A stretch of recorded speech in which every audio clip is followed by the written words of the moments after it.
Abschiedsbrief vom Geist von der Schulhaus. Hallo, liebe Kinder, ich bin der Geist vom alten Schulhaus. Schon seit mehr als 100 Jahren wohne ich in diesem Schulhaus. Schon Tausende von Schülern sind in diesen Mauern zur Schule gegangen. Vielleicht waren deine Eltern auch hier oder sogar deine Großeltern. Ich habe schon so vieles erlebt in dieser langen Zeit, in den langen, engen Gängen, in den geräumigen Räumen, in den großen Zimmern, auf dem Pausenplatz oder in der Turnhalle. Da ich unsichtbar bin und durch Wände hindurchschweben kann, bewege ich mich von Ort zu Ort, ohne dass ihr etwas davon merkt. Vielleicht spürt ihr manchmal so ein leichtes Lüftchen. Das könnte von mir sein, wenn ich gerade zwischen euch durchschwebe. Vielleicht sitze ich jetzt gerade hinter dir oder hinter dir oder neben dir. Oder ich schwebe über dem Kopf von Herrn Suppiger. Oder sitze auf der Schulter von Frau Giannatasio. Oder schwebe durch die Beine von Frau Schönenberger. Hallo, seht ihr mich? Nein, natürlich nicht. Außerdem bin ich schon wieder weg. Jetzt verstecke ich mich vielleicht in den langen Haaren von Frau Roschi oder sitze auf der Schoß von Frau Studinger. Alles Unsinn. Ich sitze oben auf der Kletterstange und höre genau zu, was ich euch in meinem Brief geschrieben habe. Ich habe ja so viel erlebt in diesen über 100 Jahren. Lehrer, die ihre Schüler mit Stöcken geschlagen haben, wenn sie eine falsche Antwort gaben. Lehrerinnen, die ihre Schüler an den Ohren gezogen haben, wenn sie nicht gut zuhörten. Aber die meisten Lehrpersonen waren sehr anständig und nett. Ich habe auch Jungs beobachtet, die Toilettenpapiere ins WC gestopft haben. Oder Mädchen, die blaue Hygienebeutel aus Plastik ins WC warfen. Das freute besonders den Abwart und die Putzfrauen, die dann die Sauerei aufputzen mussten. Oder einmal beobachtete ich Mädchen, die die Jacke und das Halstuch ihrer Klassenkameradin aus dem Fenster geworfen haben. Und da gab es immer wieder Kinder, die, statt auf die Toilette zu gehen, ihren Klassenkollegen die Schuhe im Abfalleimer versteckt haben.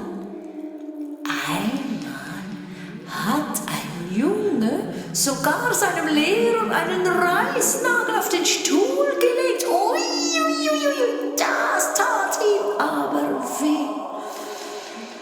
Ich sah auch immer wieder Kinder, die zu spät kamen, die Treppen hinaufrannten und dann vor dem Schulzimmer stoppten, um ihre Ausrede nochmals zu üben, warum sie schon wieder zu spät seien. Es gab aber auch solche Kinder, die im Winter, wenn es kalt und dunkel war, schon eine halbe Stunde allein vor dem Schulhaus warteten und zitternd vor Kälte oder vielleicht auch vor Angst in einer Ecke saßen. Auf jeden waren und sind die meisten Kinder sehr anständig und nett. Oft höre ich aus den Schulzimmern, und das gefällt mir immer besonders, wunderschöne Lieder, gesungen von hellen Kinderstimmen. Aber der allerschönste Gesang kommt jeweils aus der Turnhalle, wenn alle gemeinsam singen. Immer, wenn ich diesen Gesang vernehme, schwebe ich zur Turnhalle, setze mich zuoberst auf die Sprossenwand und genieße das Privatkonzert. Am besten gefällt mir natürlich das Lied über mich. Einmal habe ich beim Zuhören so vor mich hingeträumt. So sehr, dass ich von der Sprossenwand gefallen bin und gerade auf das Kabel des Klaviers, und da war die ganze Musik weg. Habt ihr das nicht gemerkt? Aber ich schaue auch gerne zu, wie ihr in der Pause zusammen spielt, Fußball, Fangis, Versteckis, wie ihr schaukelt, klettert oder einfach zusammen Snüni esst. Gut, manchmal gibt es auch Streit. Das habe ich gar nicht gern. Ich flüstere dann einem der Streithähne Stopp ins Ohr und hoffe, dass er das dann auch sagt und der andere es dann wirklich tut. Oft hilft es und der Streit ist beendet. Wenn nicht, flüchte ich auf den Estrich, den Dachboden des Schulhauses, und lege mich in meiner Schatztruhe, die gleichzeitig mein Bett ist, schlafen. Aber meine Aufgabe als Schulhausgeist ist es vor allem, den Kindern beim Lesen, Schreiben und Rechnen zu helfen. Ich flüstere manchmal den Kindern die richtigen Buchstaben und die richtigen Resultate bei den Rechnungen ins Ohr.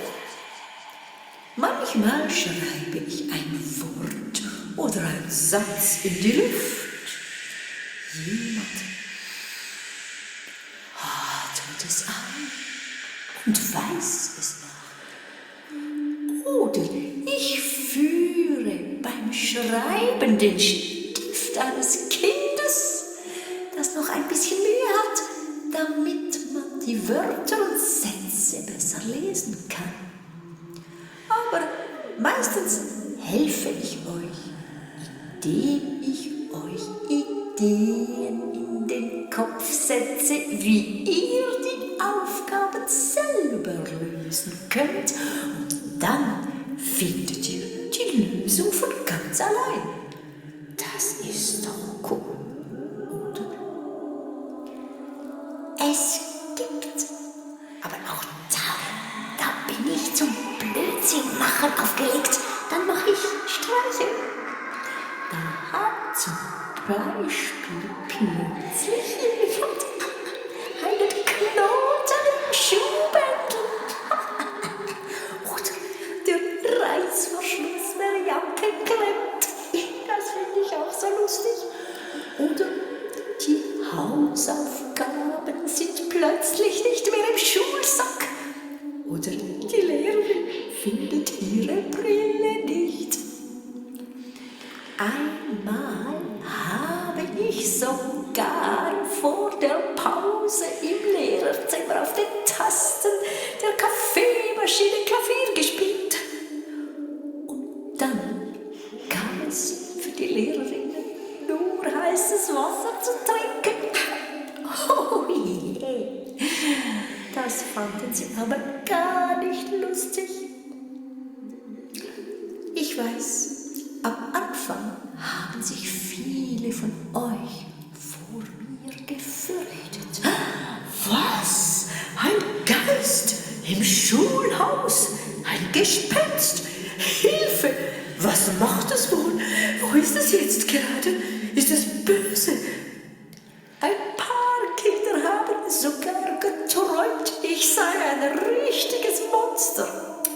Ich würde alle Buchstaben und Zahlen fressen und sie dann ausspucken, sodass niemand mehr damit arbeiten kann und keiner mehr etwas versteht. Nicht einmal die Lehrerinnen. Aber ihr habt zum Glück bald gemerkt, dass ich keine bösen Absichten habe. Nein, im Gegenteil. Ich bin sehr anständig und nett. Ich will euch ja nur helfen, dass ihr gut lernen könnt und dass es euch in der Schule gefällt. Übrigens, das Allerblödeste, was ich in den über 100 Jahren erlebt habe, war die Corona-Zeit. So langweilig war das. Niemand war hier. Keine Schüler, keine Lehrer. Alles war still. Nicht einmal auf dem Spielplatz waren Kinder. So etwas möchte ich also nie mehr erleben. Und ihr, also die Zweitklässler, meine ich natürlich, ihr werdet mich jetzt nach 2 Jahren wieder verlassen. Darüber bin ich jedes Mal, wenn das passiert, sehr traurig. Und ich glaube, einige von euch auch. Ich habe nämlich von Kindern gehört, die sagten, also wir gehen nicht weg von hier, wir wollen bleiben. Aber das geht natürlich nicht, weil es kommen ja neue Kinder. Andere hatten die Idee, wir bitten den Geist einfach mitzukommen. Aber das geht natürlich auch nicht. Schließlich wohne ich schon seit ewigen Zeiten hier. Und vor allem muss ich ganz besonders auf die neuen Schüler Acht geben. Ich weiß, alle sind darüber etwas traurig, dass einige weggehen oder dass sie weggehen müssen, obwohl viele auch neugierig und gespannt sind, wie es am neuen Ort sein wird. Einige meinten sogar, im neuen Schulhaus habe es auch einen Geist. Aber ich versichere euch, die, welche behaupten, den Schulhausgeist gäbe es nur hier im alten Schulhaus. Die haben recht. Natürlich, mich gibt es nur hier. Aber ihr braucht mich in Zukunft gar nicht mehr. Die Lehrerinnen und ich haben euch alles beigebracht, was ihr wissen und können müsst zum Weiterkommen. Ihr könnt jetzt alle gut lesen, schreiben und gut rechnen. Und ihr habt gelernt zu fragen, wenn ihr etwas nicht versteht. Und das Allerwichtigste, ihr geht zwar ohne mich, aber nicht allein. Ihr seid alle in einer Klasse. Ihr habt alle gute Kollegen und Kolleginnen. Und ich schenke seit über über 100 Jahren jeder Klasse, die von hier weggeht, ein Stücklein von mir. Und dieses Stücklein von mir wird in Zukunft euer Klassengeist sein. Und dieser Klassengeist wird euch von jetzt an begleiten und helfen, wenn jemand in Schwierigkeiten ist. Denn der Klassengeist bewirkt, dass man spürt, dass man zusammengehört und gemeinsam als Klasse steht.